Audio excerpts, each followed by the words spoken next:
Dry winds swept over the high Arizona plain, tugging at the golden grass that clung stubbornly to the rocky earth.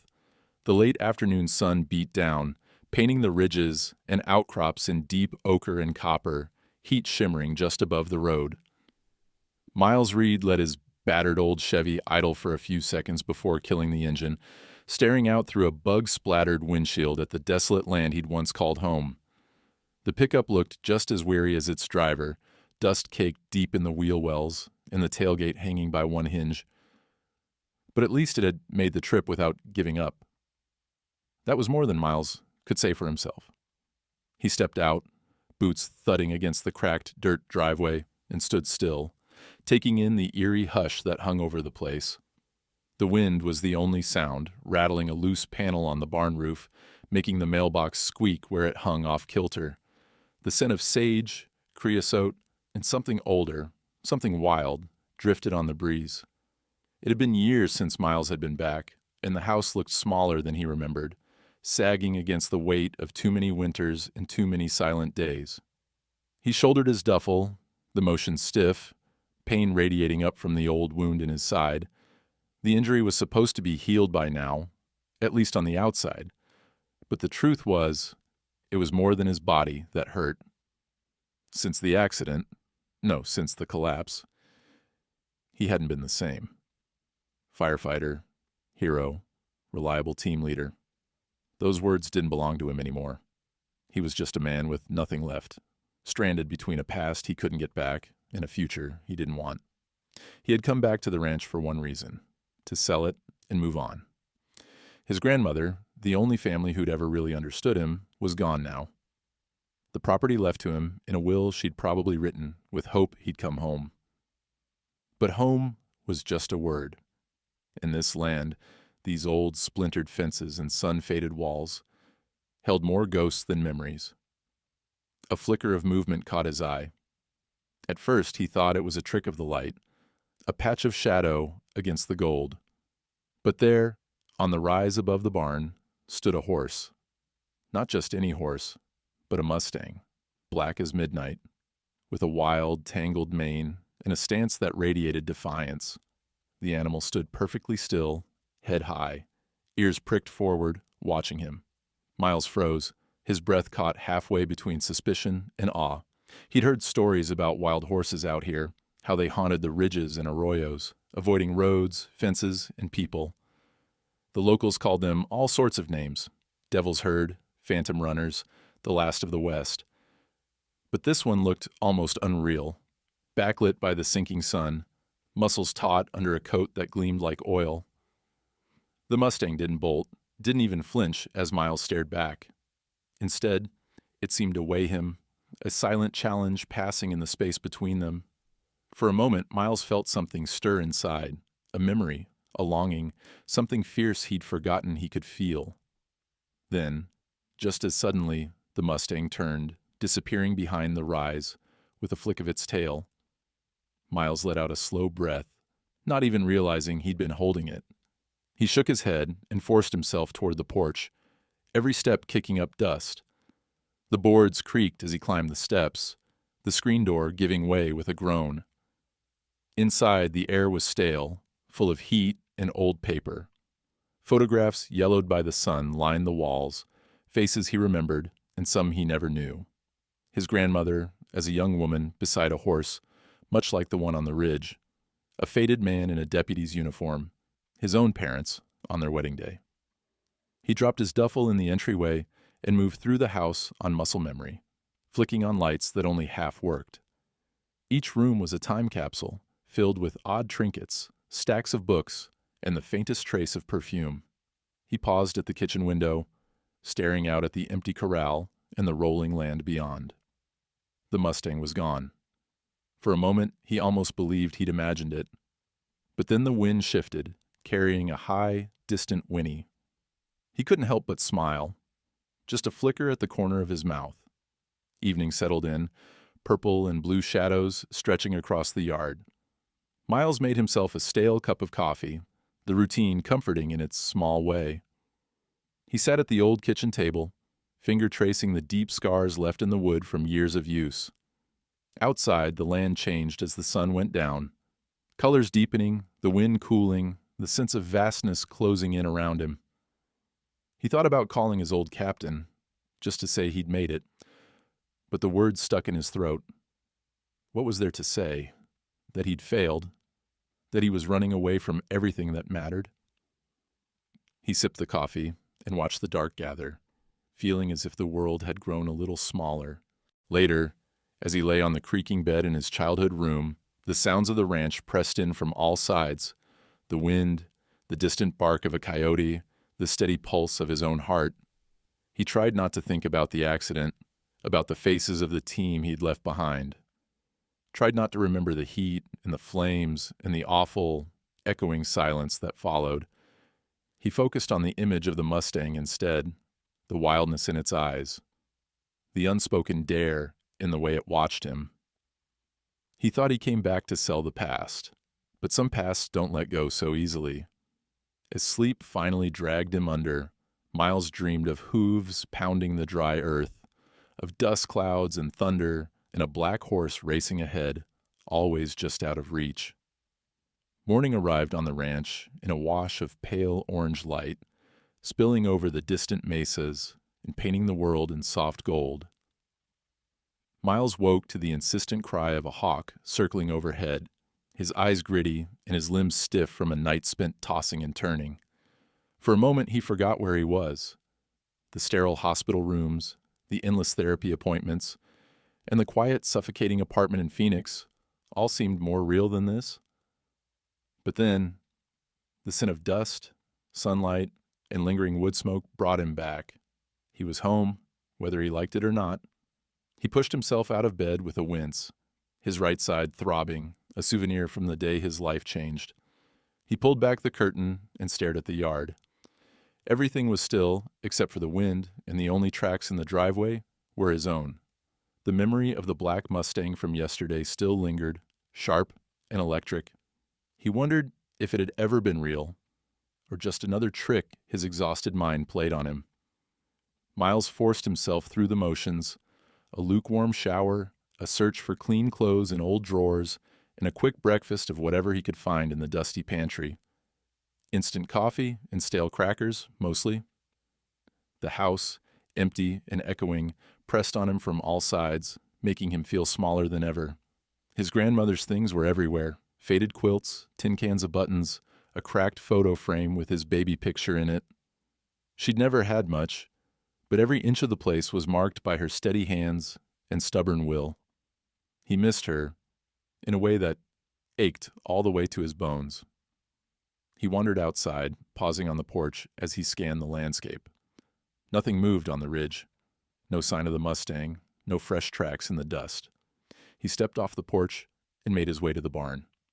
The old building groaned as he opened the door, the hinges shrieking a protest. Inside, shafts of light cut through the gloom, illuminating bales of ancient hay and rusted tack hanging from nails. The air was thick with the scent of leather, dust, and memory. He ran his fingers along the edge of an old saddle, remembering summer rides with his grandmother, her laughter, the way she always seemed to understand what he was feeling before he could put it into words. He'd always felt safe here, back when life was simple, before the fires and the failures and the silence. Now, it felt like a museum to a person he barely remembered being. He found the paperwork his grandmother had left, stacked neatly on the workbench in a battered folder. Deeds, tax bills, old letters tied up in string. The ranch wasn't worth much. Thousands of acres of scrubland and broken fences, with only memories and stubborn weeds to show for it. A local real estate agent had already left messages on his phone, eager to list the place and find a buyer who'd turn it into a tourist trap or a vacation spot for city folks. Miles felt a pang of guilt, but what else could he do? He was broke, drifting, and there was nothing left here for him. Or so he told himself. His phone buzzed, another missed call from one of his old crew. He let it go to voicemail, jaw tight. He couldn't face them, not yet, not after what happened. The memory rose up, hot and sharp. The collapsed ceiling, the weight of smoke, the panic in his teammates' eyes as he tried to pull them out, The way his right side exploded with pain when the beam fell. The silence in the hospital when he realized he'd never put on his gear again. He'd replayed it 1,000 times, searching for a way to rewrite the ending, but it always came out the same. Lost in thought, Miles barely heard the crunch of gravel behind him. He turned, startled. At the edge of the barnyard, 2 men in denim jackets stood talking in low voices. One was tall and sunburned, with a sheriff's badge pinned to his shirt. The other, older and stouter, wore a faded baseball cap and a look of polite curiosity. "Morning," the sheriff called out. "You must be Miles Reade?" Miles nodded warily, dusting off his hands. "That's me. Can I help you?" "I'm Sheriff Doug McKay. This here's Joe Cardillo, runs the feed store down in Cedar Flats. Just wanted to drop by, welcome you back to Reade Ranch. Sorry it's under such sad circumstances." "Thanks," Miles replied, unsure what else to say. Joe tipped his cap. "Your grandma was a hell of a lady. Kept this place running longer than anyone thought possible." Miles gave a small smile, feeling awkward under their steady gaze. "She was tough. Didn't take any nonsense." Sheriff McKay nodded, his eyes flicking to the corral. "You planning on keeping the place?" Miles hesitated. "Not sure yet.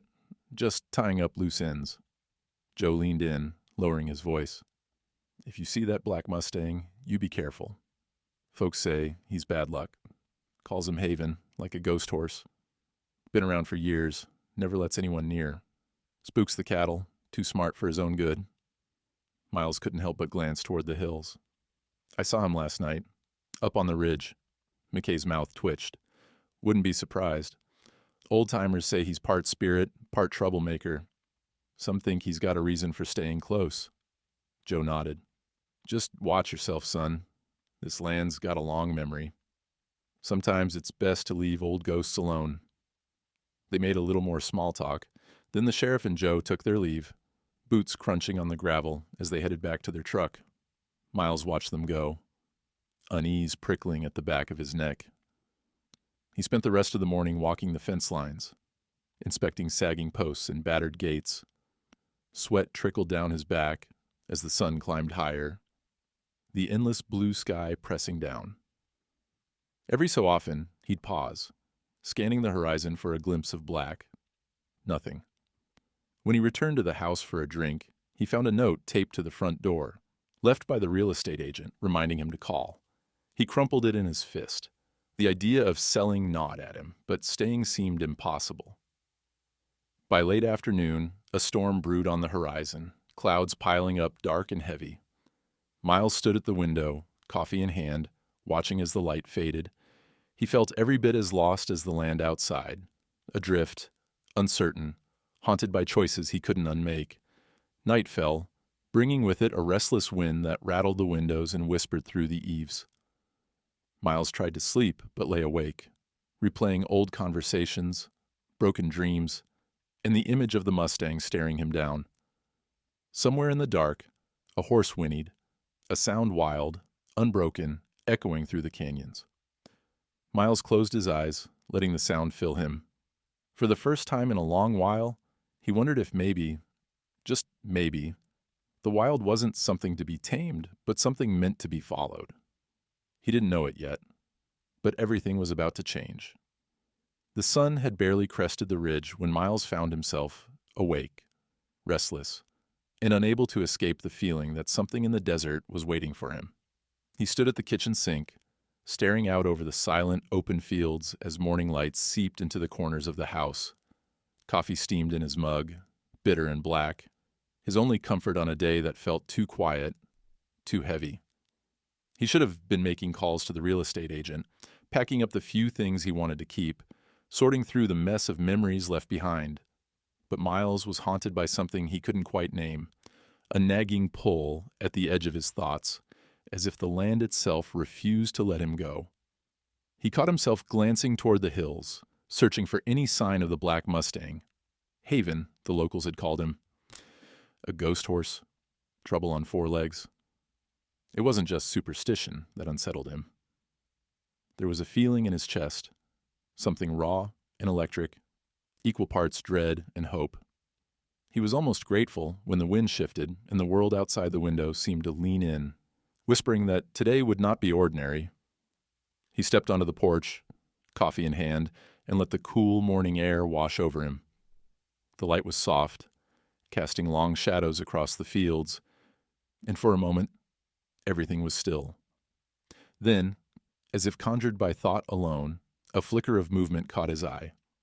There, on the far edge of the pasture, stood Haven, just as wild and untouchable as before. The Mustang's coat glistened, black as coal, muscles tense beneath the sun. He was closer than Miles had ever seen him, nostrils flared, head lifted in silent challenge. Miles froze, hardly daring to breathe. Every instinct told him not to move, but something deeper, a hunger he didn't understand, forced him to step down from the porch, boots crunching softly in the dew-wet grass. He put his mug down on the railing and walked forward, slow, cautious, trying to keep his heart from pounding out of his chest. He didn't expect to get close. Not really. Wild horses didn't let people in. But Haven didn't bolt. He watched, unmoving, eyes dark and unreadable. The two stood in silence, distance shrinking by slow, hesitant degrees. Miles felt the air charged with tension, a strange, living energy that bound them in place. For a heartbeat, he wondered what his grandmother would say if she saw him now, chasing after ghosts in the desert. Maybe she'd laugh, or maybe she'd understand. Suddenly, Haven snorted, spun on his heels, and trotted up the rise. Instead of vanishing, though, he paused at the crest, glancing back over his shoulder. Miles felt the invitation, unspoken but undeniable. Before he realized what he was doing, he followed, boots slipping on loose shale, as he climbed after the Mustang. The chase led them out beyond the edges of the ranch, through a narrow break in the fence, and into the tangled brush of the open desert. The land changed quickly here, sage and mesquite giving way to red rock and sharp ravines, the sun climbing higher with every step. Haven moved with easy grace, navigating the rugged terrain as if born to it. Miles, less sure-footed, stumbled but pressed on, curiosity and a strange hope burning away the pain in his side. Time seemed to bend and stretch as he followed, the world narrowing to the rhythm of his breathing and the sight of the Mustang's dark shape weaving through the brush. He almost turned back more than once, sweat trickling down his back, lungs burning, but something inside refused to let go. It felt like a test, a trial by wildness, a challenge he had no choice but to accept. After what felt like hours, Haven slowed, picking his way through a jumble of boulders at the mouth of a narrow canyon. Miles hesitated, aware suddenly of how far he'd come from the house. The wind shifted, carrying the faintest sound, a cry, thin and desperate, almost lost to the whistle of air through stone. Miles froze. The sound came again, a human voice, weak and ragged. Without thinking, he hurried forward, ducking under a tangle of thorny branches and squeezing between two massive rocks. The canyon opened into a small, shaded hollow, sunlight slanting down in dusty shafts. At the far end, half buried in a collapse of stone and rotted timber, was a figure. A woman, her clothes dusty and torn, hair matted to her face with sweat. She was pinned beneath a fallen beam, her leg twisted at an unnatural angle. She looked up, eyes wild with fear and pain. "Help. Please." Miles's firefighter training kicked in before his mind could catch up. He scrambled to her side, assessing her injuries with quick, practiced hands. Her ankle was badly swollen, maybe broken, and she was dehydrated, lips cracked and voice barely more than a whisper. He found a canteen on her belt, helped her sip water in small, careful sips. "I'm Miles," he said, voice calm despite the adrenaline hammering in his veins. "You're going to be okay. I'm going to get you out of here." She nodded, tears mixing with the dust on her cheeks. "Eva," she managed. "Eva Byrne." He worked quickly, improvising a splint from a sturdy branch and strips of her shirt, bracing her leg as gently as he could. All the while, Haven lingered at the mouth of the canyon, silent and watchful. The Mustang's presence was a comfort, steady, unyielding, somehow reassuring in its wildness. With Eva's arm slung over his shoulder, Miles half carried, half dragged her through the maze of rocks, heart pounding with fear and determination. The climb was brutal, the sun now high and merciless, sweat stinging his eyes. Eva's breaths came in ragged gasps, but she didn't complain, biting down hard against the pain. At last, they emerged onto the open plain, Haven trotting ahead as if leading the way. The ranch was still distant, shimmering in the heat, but with every step, Miles felt a strange new energy, a sense of purpose he hadn't known in months. He had saved someone. He was needed. The old instincts hadn't died after all. Back at the ranch, Miles eased Eva onto the porch and fetched a first aid kit, cleaning and wrapping her injuries as best he could. She was exhausted, but grateful, her eyes shining with relief. "How did you find me?" she asked, voice soft and hoarse. Miles shook his head, glancing at the Mustang grazing nearby. "I didn't. He did." For a long moment neither spoke. The only sound was the wind, rattling the porch and carrying the faint, wild song of the desert. Later, as Eva rested inside with ice on her ankle and a cold drink in her hand, she told her story. She was an environmental archivist, working on a private project to map forgotten trails and lost histories. She'd come searching for traces of her uncle, a volunteer guide who had vanished out here 15 years ago, a mystery that had haunted her family ever since. Miles listened, caught off guard by her quiet determination and fierce will. She was nothing like he expected. Strong, resourceful, stubborn to the core. As the afternoon faded into evening, Miles realized that the land, the horse, and the silence had brought them together for a reason he couldn't yet understand. The Mustang, Haven, lingered at the edge of the yard, always watching. By late afternoon, the Arizona sky had turned into a canvas of blazing gold and violet. The ranch house glowed with warm light as Eva Byrne propped herself up on the old leather sofa, legs splinted and wrapped, her eyes restless and hungry for answers. Miles moved quietly around her, filling a chipped glass with cold water from the fridge, still processing how his morning had changed so suddenly, from chasing a ghost horse to rescuing a stranger with a story of her own. Outside, Haven grazed in the distance, his silhouette sharp against the rolling plain. Now and then, the Mustang would raise his head and look at the house as if checking on them, or perhaps just daring Miles to understand the wild logic that seemed to govern everything in this place. Eva sipped the water gratefully, her hands trembling a little. "Thank you," she said, voice rough but sincere. "You saved my life. Honestly, I thought I was going to die out there." Miles offered a brief smile. "Wouldn't let you go that easy. This land, it has a way of keeping people hanging on." He took a seat across from her, leaning forward with his elbows on his knees. "So, tell me again. Why the hell were you out there alone?" Eva adjusted herself, wincing as she did. "I came looking for my uncle. His name was Adam Byrne. He volunteered with search and rescue out of Cedar Flats about 15 years ago. One day, he went into the canyons with a group, 2 hikers, and a family from across the border. They never found him. No one talks about it anymore." Miles nodded, remembering the handful of rumors he'd heard growing up. Whispers of lost people, rough country, secrets buried in the desert. "People disappear out here sometimes. Old-timers say the land swallows you whole if you're not careful." She gave a bitter laugh. "Adam wasn't careless. He kept journals, wrote letters. I know he left clues. That's why I'm here. I'm an archivist by trade. I read between the lines, follow stories that never made the news." She fished a battered field notebook from her bag and handed it to Miles. Inside were maps, sketches, scribbled dates, and faded newspaper clippings, all evidence of a decade-long obsession. "My family thinks I'm chasing ghosts," Eva admitted, "but I know something's out there. I found the old outpost he used as a base. That's where I got trapped." Miles studied the notebook, admiring her persistence. "That place is a death trap. You're lucky Haven led me to you." Eva's eyes widened. "You really think he did it on purpose?" He shrugged. "I don't know what to think.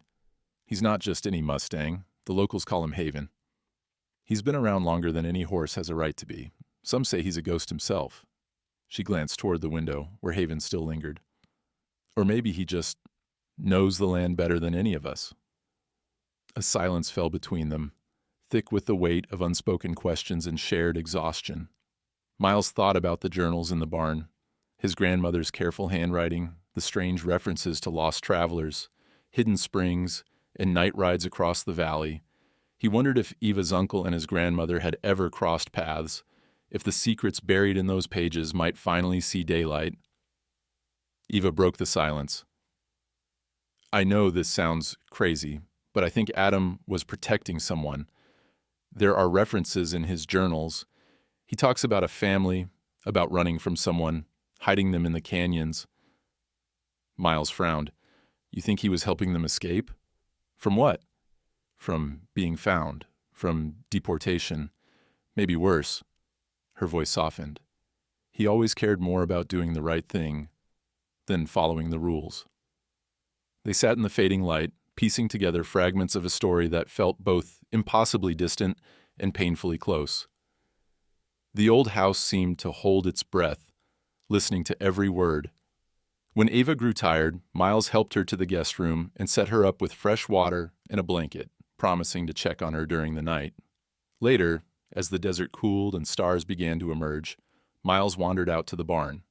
He rummaged through boxes and stacks of old papers, searching for anything that might connect his grandmother to Adam Byrne. He found journals full of daily notes, records of weather, births, and deaths, and occasionally cryptic entries. Saw tracks by the creek, night visitor again, that made him wonder what secrets the ranch had truly held. One battered journal caught his eye. The binding was nearly gone, but inside were pages written in a neat, deliberate hand. Adam came by, needed supplies for the canyon. Said not to tell anyone. Trusted him, Haven spooked all night. The entry was dated just days before Adam Byrne's disappearance. Miles sat back, the weight of the old paper in his hands, heart thudding as the pieces began to fit together. Haven had been there, even then. The Mustang wasn't just a witness. He was a thread tying the past to the present, a living connection to the stories Eva and his grandmother had left behind. A sudden noise jolted Miles from his thoughts, a sharp, metallic clang from outside.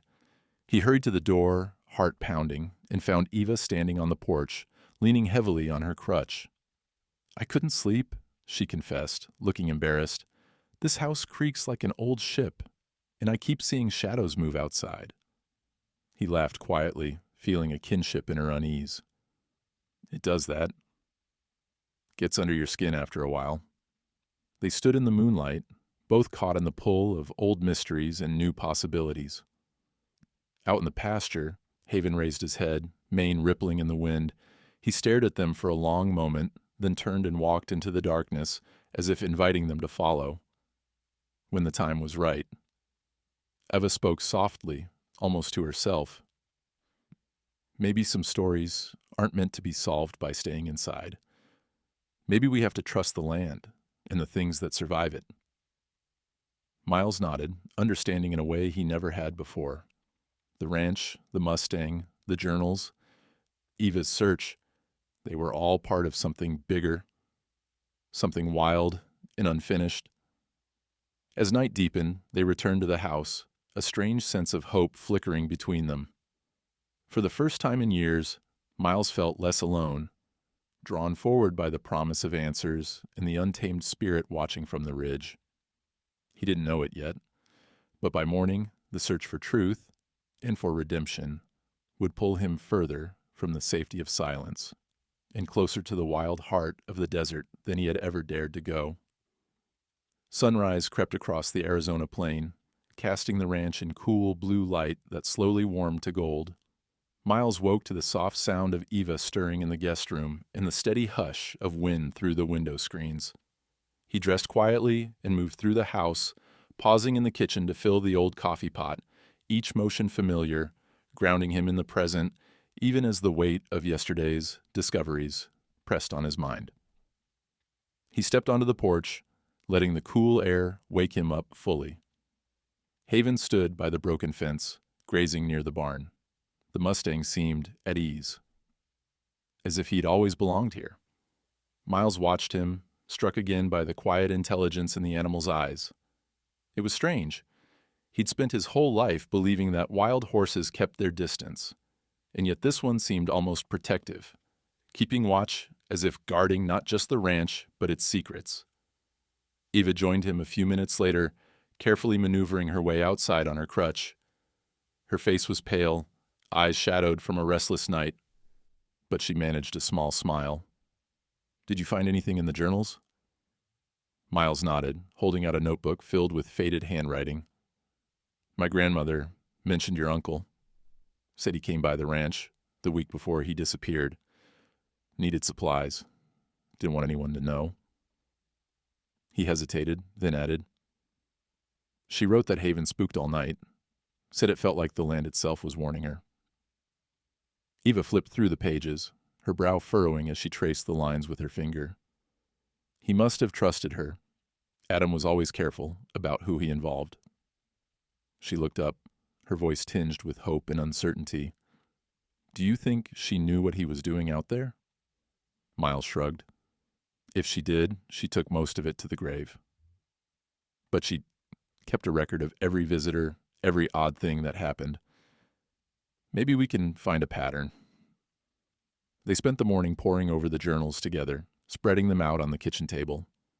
Sunbeams slanted through the window, dust motes swirling in the golden light as they read entries aloud and pieced together timelines.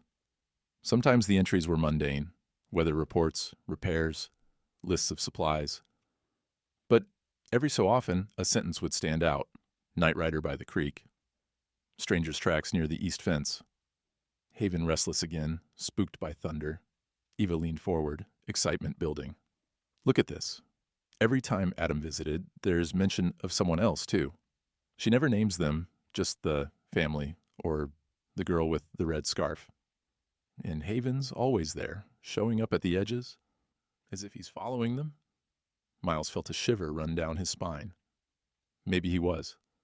Maybe he's always known when something was happening. The day grew warmer, the outside world shimmering in the heat. They took breaks to eat or tend to Iva's ankle, but always returned to the journals, drawn back by the thread of mystery connecting the past and present.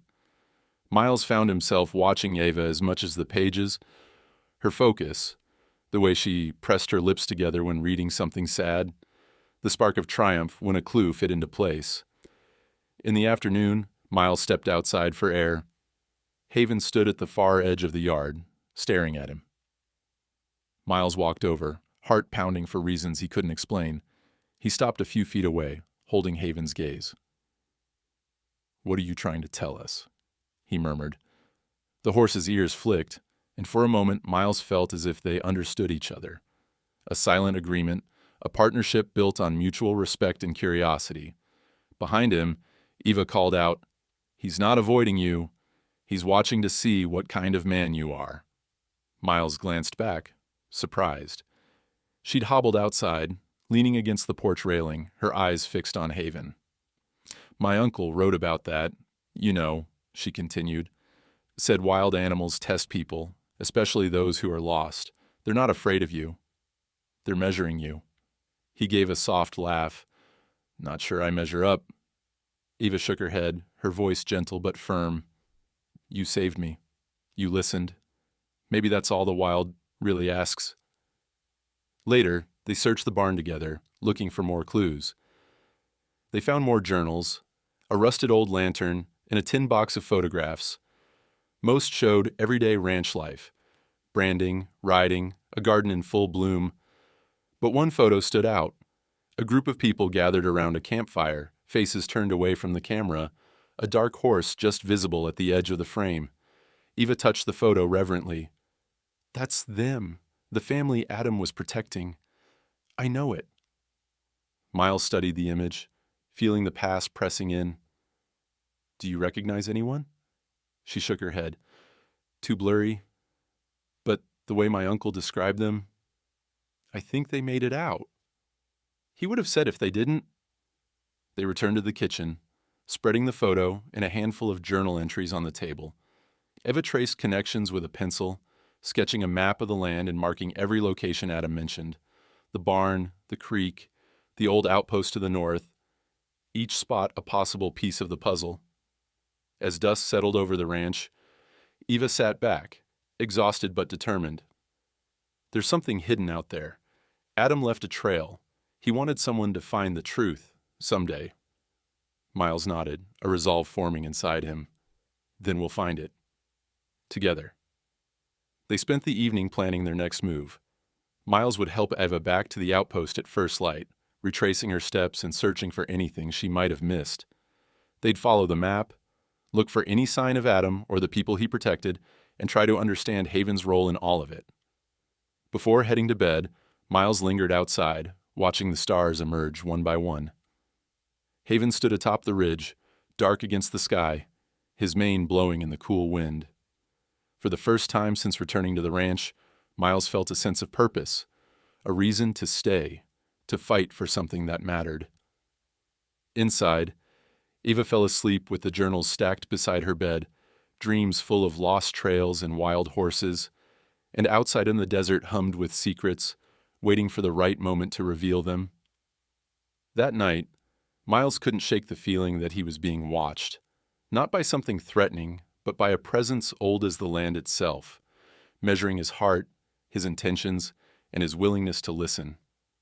The wild, it seemed, was waiting for him to choose. The desert woke early, a breeze already tugging at the tall grass as a faint line of sun burned away the blue shadows. Miles stood on the porch, waiting for Eva to finish taping her ankle and gathering her notebook. The air was dry and cool, the world new, with promise and threat. It had been years since he'd felt this alive, nervous energy mingling with purpose, hope tangled with dread.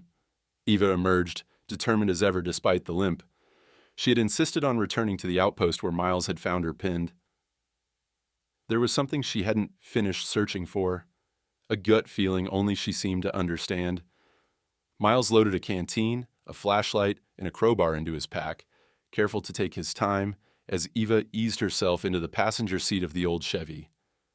As they drove north, the ranch faded in the rearview mirror, and the landscape opened into rugged hills and broken rock. The outpost, little more than a stone ruin beside a dry wash, waited in the harsh sunlight, shadows pooling where the walls had collapsed inward. Haven trailed them at a distance, always just visible on the horizon, as if guiding them but never leading outright. They parked by a clump of brittle juniper. Miles grabbed his gear and helped Eva down. She winced with every step but pressed on. The silence was deep, broken only by the crunch of gravel and the low, whistling wind. Above, vultures circled in lazy spirals. "Over here," Eva said, pointing to a narrow crevice in the ruined wall. She crouched, searching with her good hand along the weathered stone. "My uncle always wrote about hiding things where the desert won't talk, but it will remember." I didn't have time to look last time. Miles joined her, prying away loose stones and kicking up a small cloud of dust. The air inside was cooler, tinged with the scent of old paper and rain. He tapped along the floor with the crowbar, listening for a hollow sound. After a few tense minutes, he found a cracked tile that shifted underfoot. "Here." He knelt, carefully prying it up. Beneath, wrapped in oilcloth and nearly glued together by years of desert moisture, was a sheaf of journal pages, ink faded but still legible. Eva gasped, snatching them with trembling fingers. "It's his handwriting. Adam's." She rifled through the brittle pages, heart in her throat. This must be what he meant. He wanted someone to find these. They sat together in the pale shade, deciphering the words. Adam's voice leapt from the pages, urgent, confessional, sometimes shaky with fear. He described leading a migrant family, a mother, a father, 2 children, through the canyons under cover of night.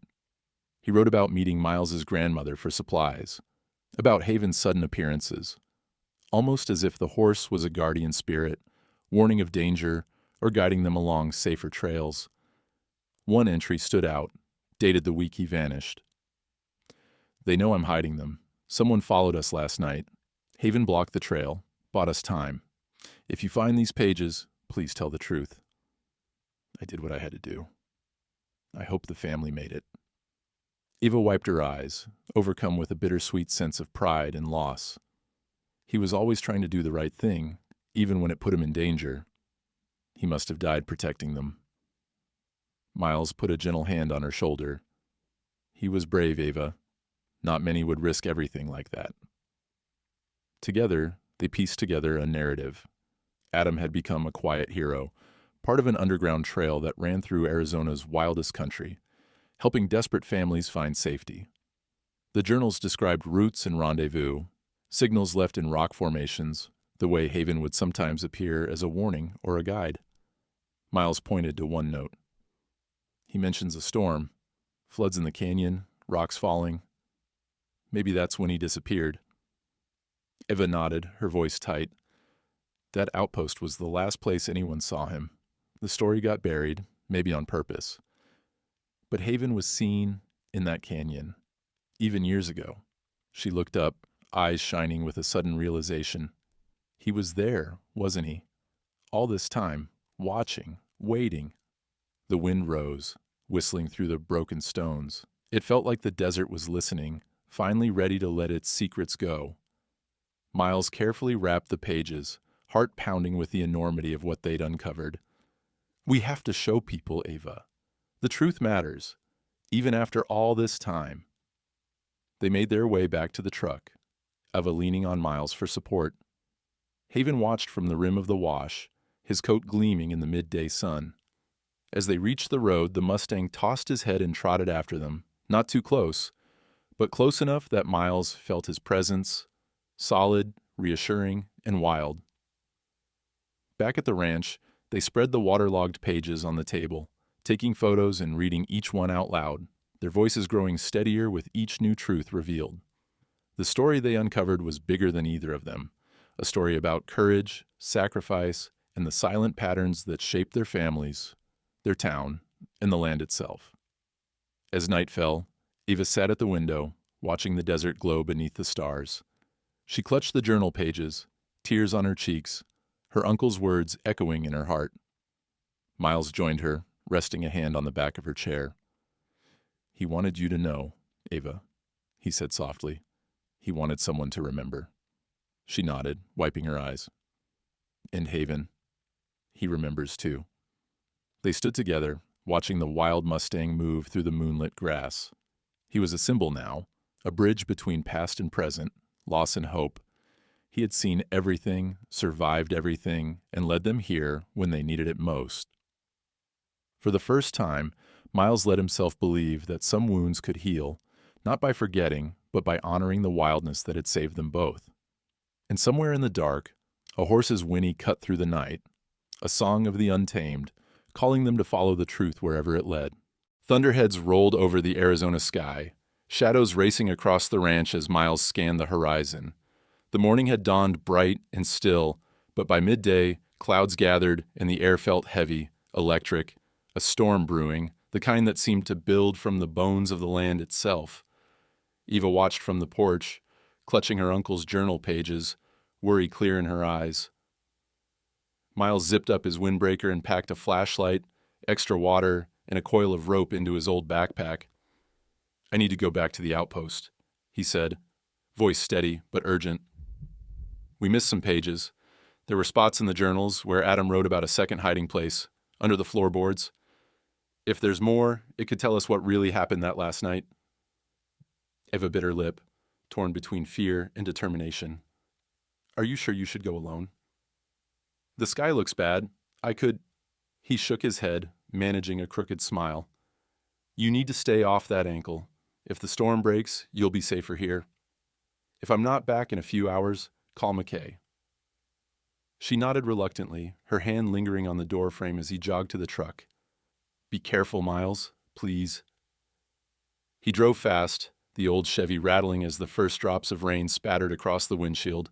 The road was already slick, and the air tasted like ozone and dust. By the time he reached the outpost, the clouds had darkened to iron, and the desert was swallowed in eerie twilight. He shouldered his pack and hurried inside the crumbling walls, the wind howling around him. The temperature dropped sharply, and lightning split the sky, illuminating the ruin for a split second. broken stones, tangled weeds, and a narrow fissure in the floorboards near where he'd found Adam's journal pages. He knelt and pried at the boards, hands shaking with effort.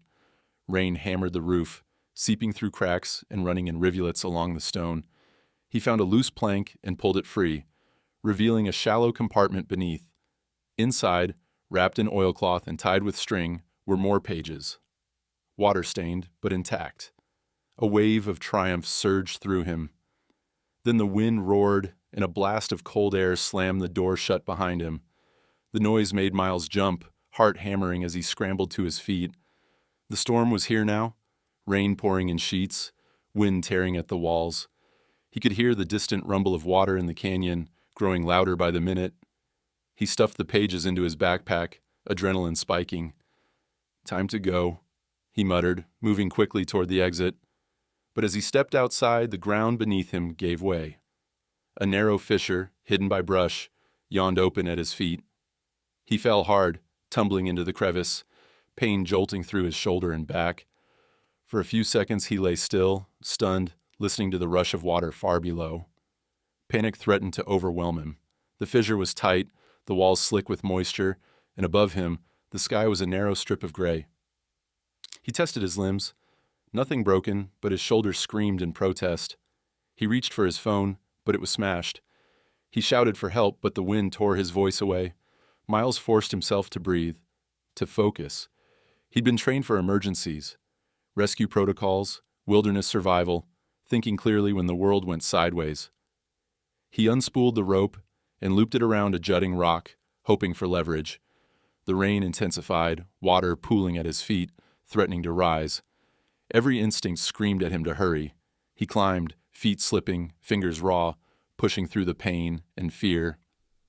Above, the Mustang's wild cry pierced the storm. Miles looked up. Through the haze and rain, Haven appeared at the rim, his silhouette huge and dark against the boiling sky. The horse pawed at the ground, nostrils flared, mane streaming. Lightning flashed, and for an instant it looked as if the Mustang glowed, defiant and fierce. Miles gritted his teeth and tried again, reaching higher, driven by the sound of Haven's whinny. His shoulder throbbed, vision blurred, but he refused to quit. Inch by inch he fought his way upward, battered by rain and grit. Another surge of water rushed through the fissure, icy and powerful. It almost swept him off his feet, but he jammed his boots against the wall, locking himself in place. He thought of Ava, waiting at the ranch, of Adam's sacrifice, of the wild horse who had never abandoned this land. He thought of every time he'd failed, every moment he doubted his own worth, and rage fueled him. Rage at the pain, at the past, at the idea of giving up. At last, with a desperate lunge, he caught the lip of the fissure. Mud and rock tore at his hands, but he hauled himself up and over, rolling onto the wet grass as thunder cracked overhead. Haven stood over him, eyes huge and wild. The horse nudged his shoulder, snorting as if to say, "Get up, you're not finished yet." Miles laughed shakily, pushing himself to his knees.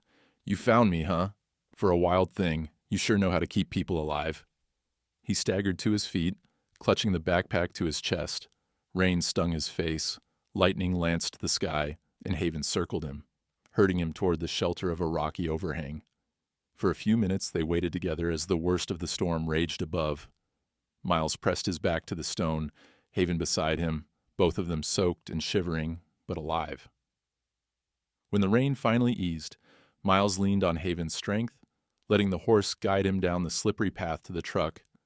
Every step was agony, but each breath felt earned, real, a reminder that he was still here, still fighting, still part of this wild, beautiful land.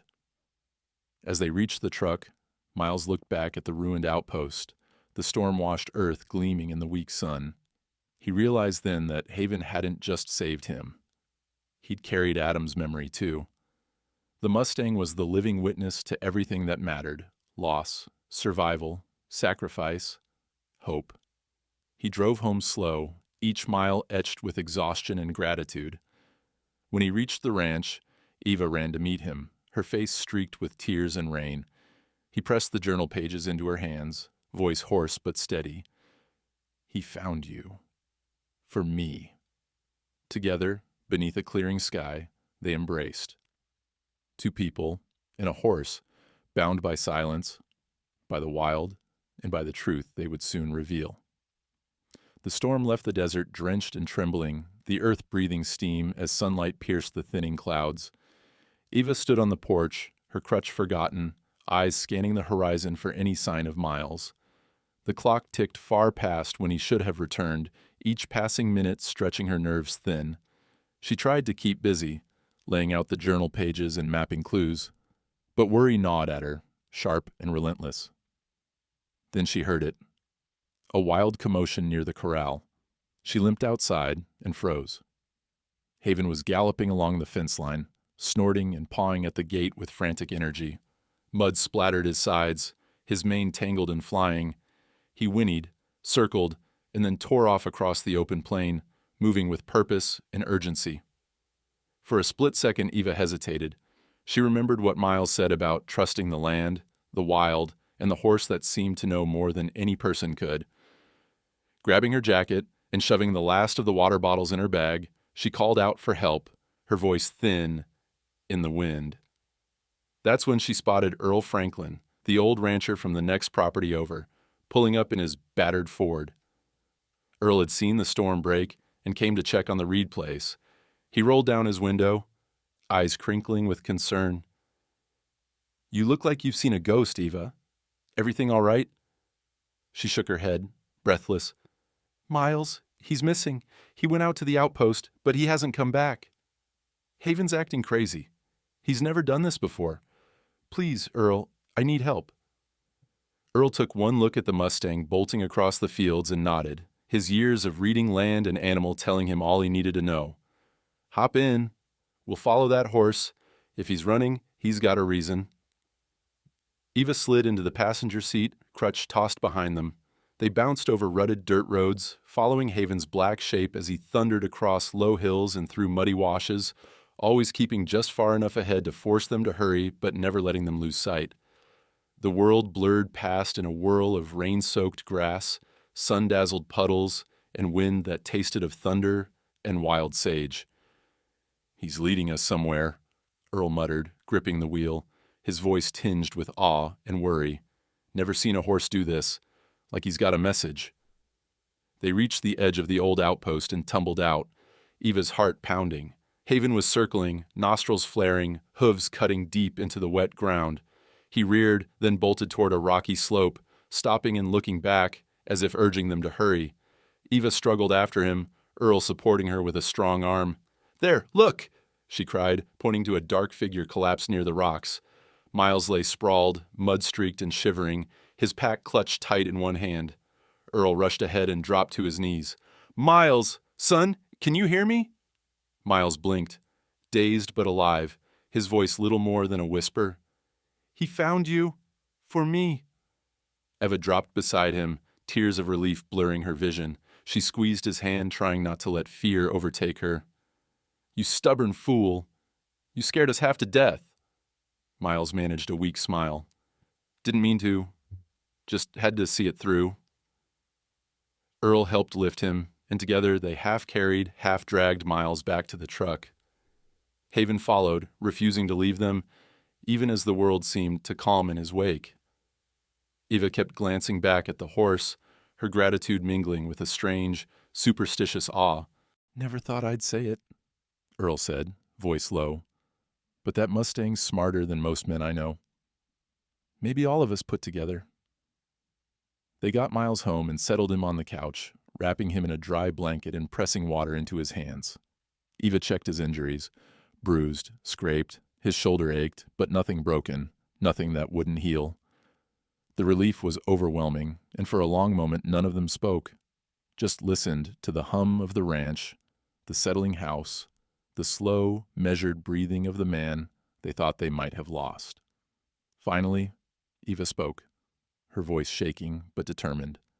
"You risked everything to bring these back." She opened his pack and laid out the waterlogged journal pages, careful not to let her hands tremble. "This is what my uncle wanted, to have the truth come to light." Miles nodded, eyes shining. "He deserves it. So does your family. So does everyone who ever trusted someone to do the right thing, even when it was dangerous.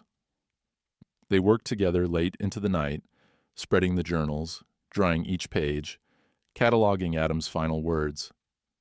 As they read, the story came into focus, a map of compassion drawn through hardship, bravery in secret, a Mustang running silent watch over every desperate journey. Adam's voice was everywhere, in the warning scrawls, the hopeful lines, the gratitude for the people who risked comfort to shelter strangers. As the moon rose, Eva stood outside with Miles, Haven grazing nearby, the old wounds of the land feeling lighter for the first time in years. The desert seemed to breathe easier, as if something long trapped had finally been set free. Earl lingered on the porch, pipe clenched between his teeth.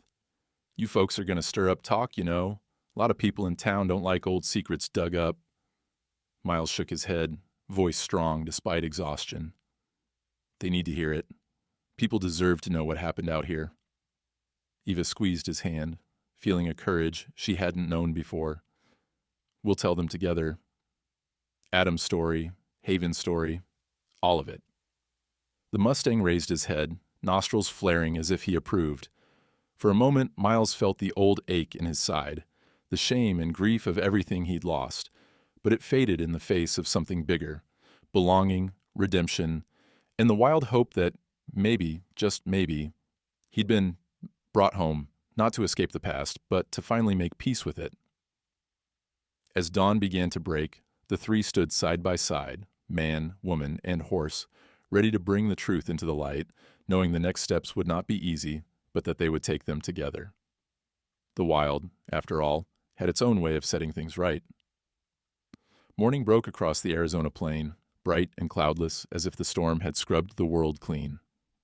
The ranch bustled with an energy Miles hadn't seen since childhood. There was movement everywhere. Eva hunched over her laptop at the kitchen table, cataloging the journal pages. Earl Franklin arriving in his dusty Ford with coffee and a bag of pastries. The sheriff's cruiser pulling up slow at the edge of the drive, its lights off, but its presence unmistakable. Eva met Sheriff McKay at the door, her stance protective, chin lifted. "You heard already, I take it?" The sheriff tipped his hat, his eyes sharp, but not unfriendly. "News travels fast around here. Folks are saying you two found something out at the old outpost? Something about Adam Byrne?" Miles joined her, feeling the tension settle on his shoulders like a physical weight. "It's true. We found his journals, everything he wrote during those last days. We know what happened. We know why he disappeared." McKay accepted a mug of coffee, glancing at the table where the pages lay drying. "That'll shake up some dust. A lot of people thought it was just bad luck or a lost hiker. Not everyone's going to like hearing he was helping migrants. Some will say you're trying to stir up trouble." Eva's voice was steady. "It's not about trouble. It's about the truth. He saved people. He gave them a chance to survive. The least we can do is make sure his story isn't buried with him." The sheriff studied her, then Miles. At last, he nodded. "You'll want to talk to Reverend Hayes over at the Lantern Post. That place was Adam's favorite spot. If you want the town to listen, that's where you start." By afternoon, word had spread. Eva posted scans of Adam's journals online, sharing the story with photos of the ranch, the outpost, even Haven standing sentinel on the ridge. The comments poured in, some angry, some skeptical, but many more offering thanks, condolences, and prayers for Adam and those he'd helped. A small crowd gathered at the Lantern Post, a whitewashed church-turned-community hall at the edge of town. Eva stood at the front, her leg braced but her spirit unbowed, Miles by her side, the journals stacked between them. Reverend Hayes gave a few words about courage and compassion, then handed Eva the microphone. She spoke simply, letting the words do their work. "My Uncle Adam wasn't a hero in the way people think. He was scared. He made mistakes. But when it counted, he listened to his conscience. He risked his life to help strangers, to give hope where there was none. He didn't want praise. He just wanted to do the right thing. If you read his words, you'll know what kind of man he was, and you'll know the kind of land we live in." This desert remembers. It watches. It forgives. Miles added a few words of his own, his voice low but steady. I came back here, thinking I was running from the past. But I was wrong. The past was waiting for me, to teach me, to remind me that silence doesn't protect anyone. We honor the wild, the lost, the ones who kept faith, even when no one was watching. The silence that followed was heavy, full of memory and pain, but also possibility. Reverend Hayes closed with a prayer for those still wandering, for those still waiting for justice. Then people stepped forward, old ranchers, teachers, a few teenagers from the reservation. Some thanked Eva, some offered stories of their own, loved ones gone, secrets kept, debts of kindness never repaid. That night, the lantern post's bell rang out, calling the town together. By unspoken agreement, they voted to restore the outpost as a memorial. The Barren Refuge, they named it, in honor of Adam and all those he'd helped. Volunteers offered time and materials. The local paper ran Eva's story, and soon regional reporters called, eager to share the tale of the Mustang, the missing man, and the truth that survived both. The ranch was never busier. Journalists, neighbors, and former firefighters came to talk to Miles, asking about his own story. At first, he felt awkward, ashamed of his scars, his lost career, his long silence. But as he told and retold what happened, he felt the shame loosen its grip. He was part of something larger now, something that mattered beyond himself. Through it all, Haven watched from the hills, never coming close, but never straying far. The Mustang became a symbol of freedom, of endurance, of the quiet strength that outlasts storms and sorrow. Kids drew pictures of him, neighbors brought apples, and even the most skeptical locals came to see the horse that had haunted their stories for years. As the weeks passed, the town changed. Old grudges softened, friendships rekindled. The outpost rose from its ruin, the journals encased in glass. A plaque bearing Adam's name and the simple truth: he risked everything for the sake of another. May we remember, may we follow, may we forgive. On the final day of the dedication, Eva stood at the edge of the crowd, tears streaming down her face as she watched the children run through the sage and the wind ripple Haven's mane. Miles found her there, silent, smiling, at peace for the first time since her search began. He'd be proud of you, he said softly. You brought him home. Eva squeezed his hand, her voice breaking. We both did. And so did Haven. Miles looked at the Mustang, then back at the ranch, the mountains, the sky blazing with sunset. For the first time, the word home felt real again. Messy, unfinished, wild, and utterly his.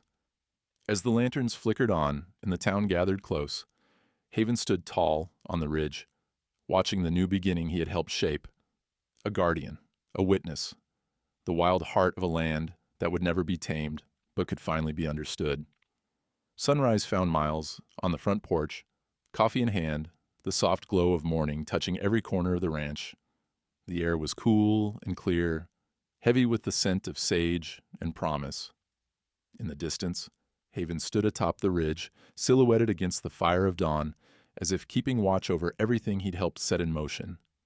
Inside, the house was alive with new energy. The kitchen table, once cluttered with old papers and doubt, now held fresh plans and blueprints. Kids' voices echoed down the hall as they gathered in the living room, some local, some from nearby towns, a few from families whose stories had been shaped by the same land and loss that once threatened to bury the truth forever. They had come for something more than a story. They'd come to learn, to heal, to carry the torch forward. Eva stood by the window, instructing a group of teens as they packed first aid kits, their faces serious but excited. She had thrown herself into this new chapter with the same relentless focus she brought to the search for her uncle. The ranch, no longer for sale, was being transformed into a youth search and rescue training center, a living memorial to Adam Bourne and every silent hero the desert had ever known. Miles watched her, pride swelling in his chest. It had started as a way to save the ranch, maybe even to save himself, but it had grown into something larger. A community gathering around the idea that strength was quiet, courage was contagious, and redemption could be found in helping others. On that first day, the group gathered outside beneath the broad, sun-bleached archway. Miles took a deep breath, feeling the nervous energy ripple through him. He'd spent so long running from the past, ashamed of the things he couldn't fix. Now, standing before these young faces, he realized the wild had given him a second chance. He welcomed them with a story about the fire, the silence, the horse on the ridge, and the long journey back to purpose. He showed them how to read the land, to spot weather changes by cloud and wind, to find north by the sun's arc, to listen for warning in the shift of birds and the hush before a storm. Eva taught field medicine, map reading, and how to find water where the desert hid it best. Together, they recreated the trails Adam once walked, marking secret landmarks he'd used to save lives. Some days, the lessons were practical: how to splint a broken leg, how to bandage a wound, how to build a shelter from nothing but will and brush. Other days, they walked the canyon paths in silence, learning the stories the land told in scars and blossoms and the tracks left by wild hooves. Miles watched as shy, lost kids found their footing, their voices growing louder with every lesson learned and every fear faced. Haven remained the mystery at the heart of it all. He would appear at odd hours, sometimes racing along the fence line, sometimes standing perfectly still at the edge of a lesson, mane rippling in the wind. The kids whispered about him, swapping stories of midnight runs and ghostly sightings. But even the bravest knew better than to try and tame what was meant to run free. One afternoon, as the sun bled into the distant hills, Miles and Eva sat on the porch, watching the new generation gather firewood and laughter beneath the ancient cottonwoods. Earl dropped by with a pie and a handshake. The sheriff brought supplies for the training center, and neighbors who once kept to themselves now came often, eager to be part of the healing. The outpost, restored and gleaming in the sun, drew visitors from miles away. Journalists, teachers, and families came to see the journals under glass, to read Adam Burns' words, and to leave their own stories in a growing book of remembrance. The lantern post rang its bell each week, and every time it echoed over the plain, it reminded them all that silence had been broken and a new legacy had begun.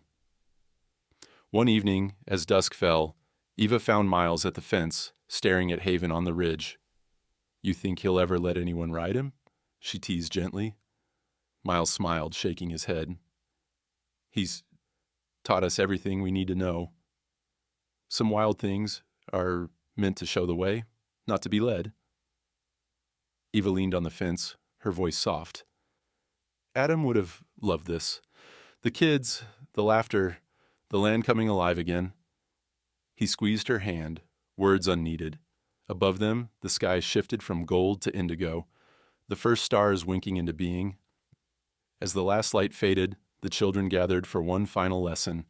Miles spoke quietly, the fire casting long shadows. "Sometimes," he said, "the wild doesn't need rescuing. It's here to rescue us. True strength doesn't shout. It endures, listens, and waits. We don't always choose the moments that shape us, but we can always choose what we do next." Haven whinnied from the ridge, a wild note soaring into the night. The kids turned, watching the Mustang silhouetted against the rising moon, and something unspoken passed among them. A knowledge that courage could be quiet, and that hope could be born from the most unexpected places. In the stillness, Miles felt the last pieces of his old life fall away. He was no longer defined by loss or silence, but by what he'd chosen to build. And as the desert breathed, alive with memory and promise, he understood at last: the wild would always be there. Not to haunt the living, but to remind them that redemption is a choice, and legacy is made in every act of compassion. The final image lingered: the Mustang on the ridge, Don painting his back, Miles and Eva standing with the new generation of leaders at their side. Together, they faced the horizon, ready for whatever the land and life had to offer next. Underscore, underscore, underscore, underscore, underscore, underscore, underscore, underscore, underscore, underscore, underscore, underscore, underscore, underscore, underscore, underscore. Sometimes the wild doesn't need rescuing. It's here to rescue us. If this story moved you, like and share, And don't forget to subscribe for more true stories where nature shows us who we really are.